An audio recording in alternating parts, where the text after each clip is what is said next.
Welcome to கேஜூர் culture. நம்ம with நம்ம கூட ஷேர் பண்ணிருக்காங்க.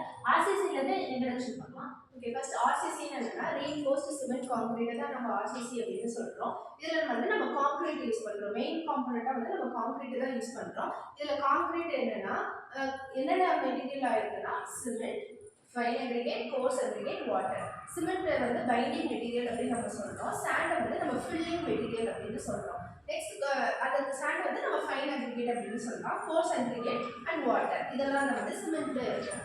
இப்போ கான்கிரீட்டை வந்து டூ டைப்பா கிளாசிஃபை பண்றாங்க. PCC and RCC. பிசிசினா பிளைன் சிமெண்ட் கான்கிரீட், ஆர்சிசினா ரீஇன்ஃபோர்ஸ்டு சிமெண்ட் கான்கிரீட். பிசிசில வந்து ஸ்டீலே யூஸ் பண்ண மாட்டாங்க, வெறும் பிளைனா இருக்கும். பிளைனா கான்கிரீட் மட்டும் தான் யூஸ் பண்ணுவாங்க. அதுதான் வந்து பிசிசி அப்படின்னு சொல்றோம். இது ஆர்சிசி என்னன்னா ரீஇன்ஃபோர்ஸ்ட் இருக்கும், ரீஇன்ஃபோர்ஸ்மெண்ட் இருக்கும். அப்போ ரீஇன்ஃபோர்ஸ்மெண்ட்னா ஸ்டீல் இருக்கிறத வந்து நம்ம ஆர்சிசி அப்படின்னு நம்ம சொல்றோம். இந்த ஆர்சிசில வந்து கிரேட் நிறைய டைப் ஆஃப் கிரேட் இருக்கு. அப்படின்னா என்ன பார்க்கலாம்.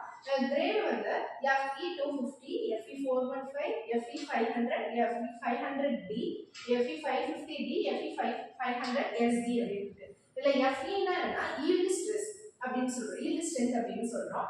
இந்த FE 250 வந்து நம்ம மைல்ட் ஸ்டீல் பார் அப்படின்னு சொல்றோம். இந்த 415ல இருந்து 500 SD வந்து HYSD பார் அப்படின்னு சொல்றோம். இதுல என்னன்னா இதுல D என்ன ரெப்ரசன்ட் பண்ணுதுன்னா டக்டிலிட்டி ரெப்ரசன்ட் பண்ணுது. SD என்னன்னா சூப்பர் டக்டிலிட்டி அப்படின்னு சொல்றோம்.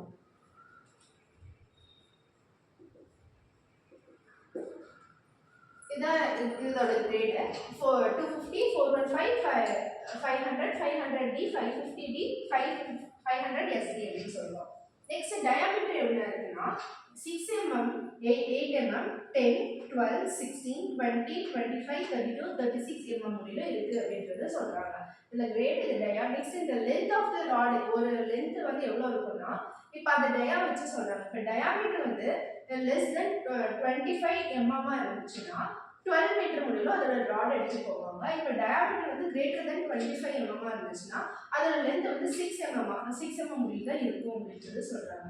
இப்போ ஜென்ரலா வந்து லென்த் ஆஃப் த ராட் வந்து 12 mm அப்படின்னு 12 மீட்டர் அப்படின்னு சொல்றோம். அது which is equal to 40 feet அப்படின்னு சொல்றோம். ஸோ இன்னைக்கு ஆர்சிசில இருந்து இன்ட்ரோடக்ஷன் பார்த்தா சொல்லி கொடுத்த சிஸ்டம். தேங்க்யூ.